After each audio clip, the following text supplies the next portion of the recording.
قرآن مجید کا اسلوب بیان دیکھیے کتنا دل آویز اور خوبصورت، اور مذہب اسلام کی خوبصورتی دیکھیے۔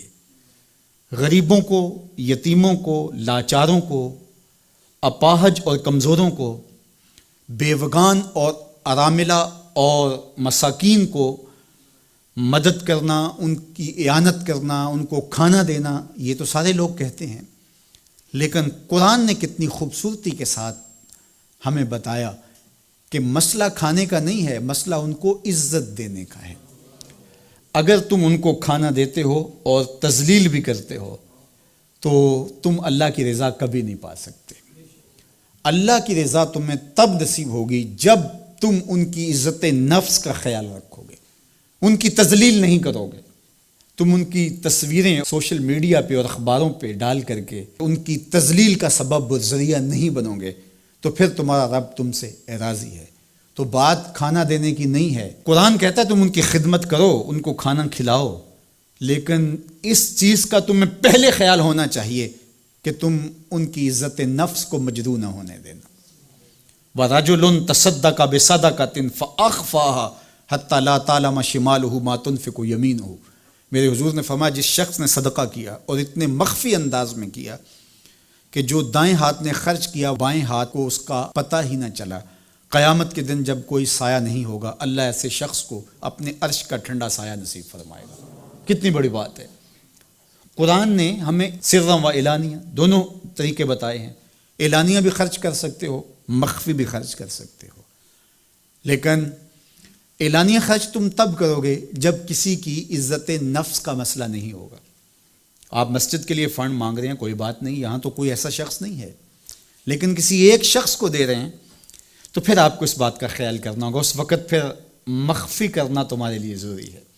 اسی طرح اگر تم ترغیب کے لیے کر رہے ہو تو کوئی بات نہیں ہے، لیکن اس میں بھی تم یہ خیال رکھو کہ ترغیب میں بھی کسی کا دل نہ دکھنے پائے، کسی کی تصویر نہ آنے پائے۔ ترغیب دلانے کے بہت سارے طریقے ہیں، لیکن ترغیب دلانے سے قبل اپنے دل سے سوال کر لو ترغیب کے پیچھے چھپی ہوئی کہیں ریاکاری تو نہیں ہے؟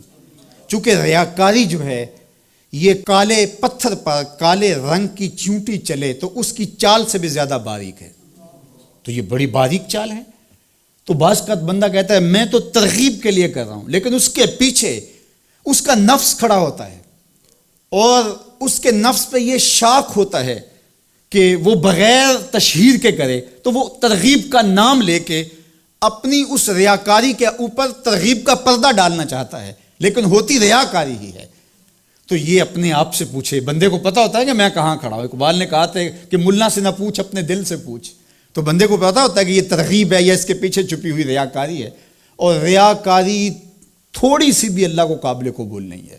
حضرت ابو امامہ الباہلی رضی اللہ تعالیٰ عنہ فرماتے ہیں کہ میں نے حضور سے پوچھا کہ ایک شخص جہاد کرتا ہے اور اپنی جان وار دیتا ہے اور اس کا مقصد اللہ کے دین کو سر بلند کرنا ہے، لیکن اس کے ذہن میں یہ بھی ہے کہ چلو میری بہادری کے جھنڈے بھی لگ جائیں گے، تو کیا اس کو اس عمل کا صلہ ملے گا؟ تو میرے حضور نے ارشاد فرمایا فلا شیء لہ، اسے کوئی اجر نہیں ملے گا۔ اللہ صرف اسی عمل کو قبول کرتا جو محض اس کے لیے کیا جائے۔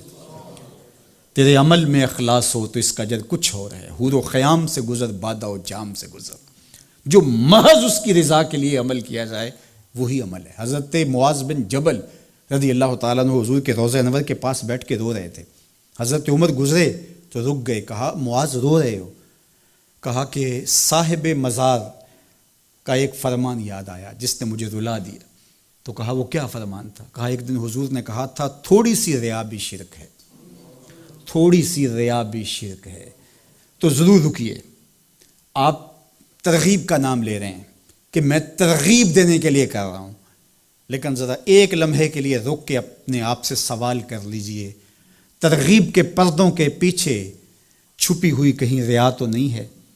اگر ریا کہیں چھپی ہے تو عمل ضائع ہو گیا، عمل برباد ہو گیا۔ کیتی کتری پئی کھو محمد تے سکہ بنیا زردہ، سب کچھ برباد ہو گیا۔ اس لیے محض اس کی رضا کے لیے ترغیب بھی اگر آپ کی نیت ہے تو اس سے قبل اچھی طرح اپنے آپ کو جانچ لیں کہ ہم کھڑے کہاں ہیں۔